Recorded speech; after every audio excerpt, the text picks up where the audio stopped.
સામે રોષ યથાવત જોવા મળી રહ્યો છે। કોળી સમાજના આગેવાનોએ નિવેદનને વખોડી કાઢ્યું છે। અખિલ ભારતીય કોળી સમાજના પૂર્વ ઉપાધ્યક્ષનું નિવેદન સામે આવ્યું। કનુભાઈ દેસાઈ માફી માંગે તેવી માગણી કરવામાં આવી છે।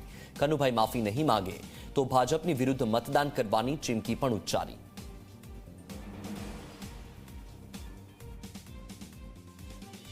કોળી સમાજ વર્ષોથી ભાજપને સેંકડો ધારાસભ્યો અને સંસદ સભ્યો ચૂંટીને આપે છે અને જ્યારે જ્યારે કોળી સમાજને ભાજપે હાકલ કરી છે ત્યારે કોળી સમાજે અન્ય સમાજના વ્યક્તિને પણ ખોબલે ને ખોબલે મત આપ્યા છે। જેમ કે બાબરાની અંદર જનક તળાવિયાને મત આપવાના હતા તો કોળી સમાજે પાછી પાની નથી કરી। કાંઈ નથી માંગ્યું છતાંય આ લોકોએ અમારું અપમાન શું કામે કર્યું? ખરેખર ભાજપ તાનાશાહી લાવી રહી છે। ક્ષત્રિયોનું અપમાન કર્યા પછી હવે કોળી સમાજનું અપમાન કરવાનું, કોળી સમાજનું અપમાન કર્યા પછી કોનું કોનું કરવાનું એનું કાંઈ લિસ્ટ બનાવ્યું છે।